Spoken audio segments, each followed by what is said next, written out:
is you're bending on the 7th fret on the G string. You're bending up 2 frets, and then down.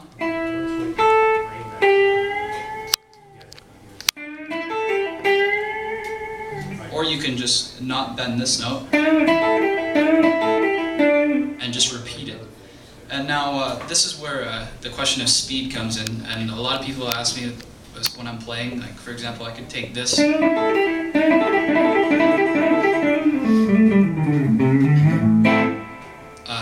The way to do this is to use a very helpful tool. It's called the metronome. It seems very boring at first, but I promise you it is like it's the way to get stuff faster. Now, I have one here with me. You can pick them up here, and it's just a little thing. It just clicks like this. So what you do with it is you take a piece of whatever, like a guitar lick that you can never play, or that you think you could never play. You slow it down to where it's comfortable. So let's say I was comfortable playing this riff at 72. And metronomes will run, it'll say BPM. It stands for beats per minute. So 72 beats per minute is occurring.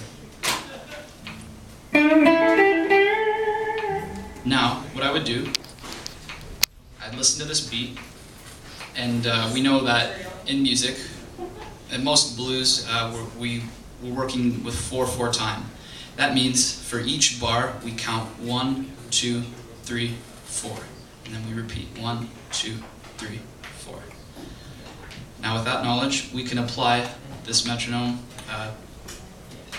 to this. We give each note here a quarter note. Because there are 4 notes in one measure, one bar, we give it 1 click. So.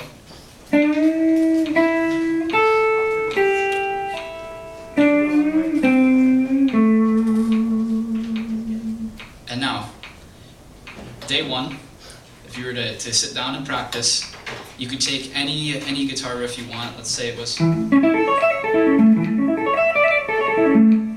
You slow it down.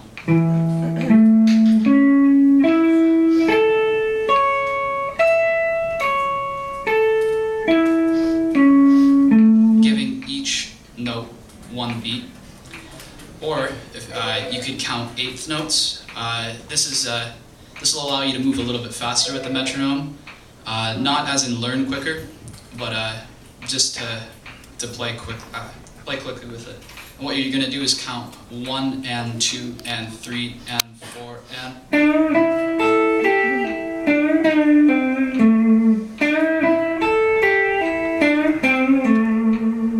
Okay, so now if you were to practice that for 15 minutes a day at 72, and that's where you were comfortable at. And when I say comfortable, I mean that every note that you play is heard well and it's heard clear. It's not like notes aren't falling into each other. It's not messy. You know what I'm trying to say. So the next day you come back, I would move it up 2 notches or 3 notches. You don't want to go too fast, and you'll start to notice that you're still comfortable.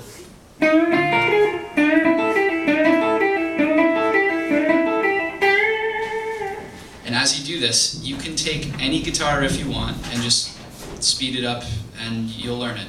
Anything, as long as you know how to use this. Now, when I'm using this, a lot of people think I'm counting in my head 1, 2, 3, 4.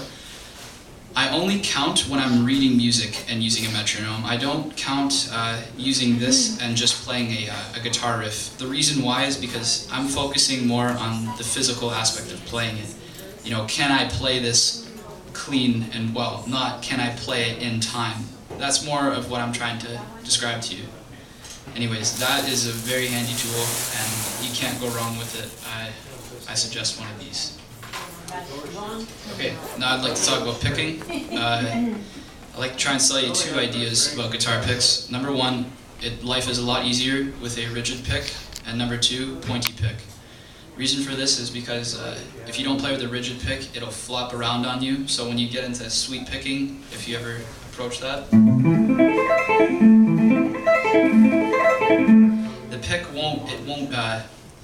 it's not as tame as this. I mean, this can't go anywhere, whereas a flimsy one can. And pointy for accuracy. It's important, once again, because you're going to start doing, triplet stuff.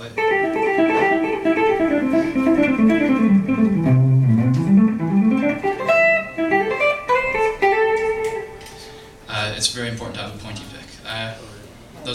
It's never went wrong for me, so that's what I would suggest to you.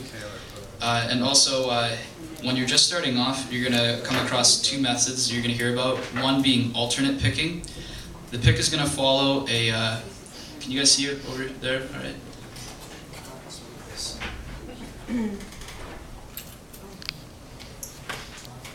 Okay. So the pick is going to follow a series of, it's alternate. So one downstroke, one upstroke, one downstroke, one upstroke. It's going to follow that alternation strictly. So.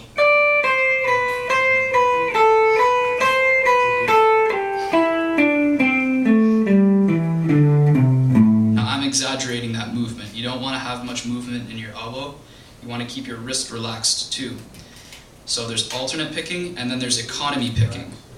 Economy picking is where you sometimes have 2 strokes of down and 2 strokes of up. And this usually will occur when, like if you're picking downwards,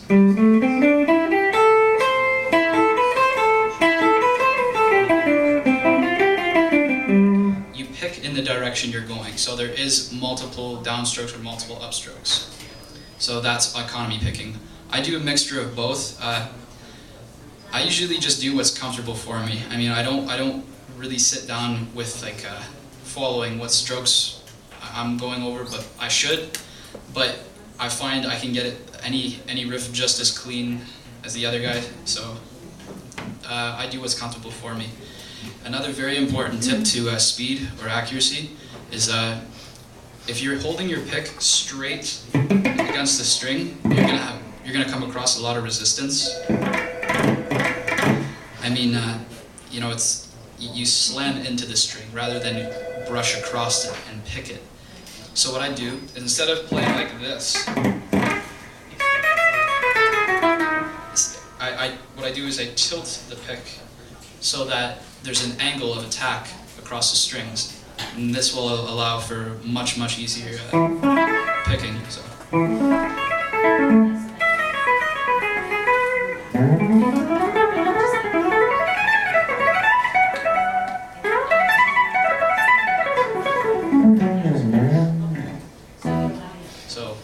as you can see, there's a slight angle to the pick, and now. If you were to come out and see me play live, you're most likely going to be seeing me once again using this pentatonic scale.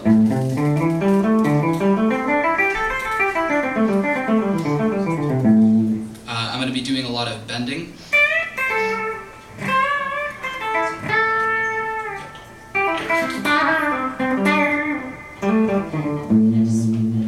And I also do something called hybrid picking.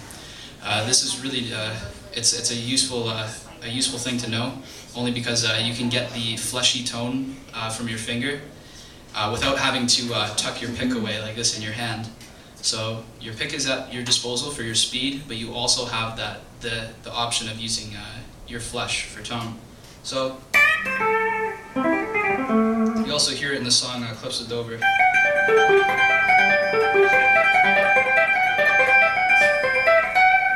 So that comes in handy, and sometimes I'll totally just use like my hands like this. This is usually for Vegh stuff.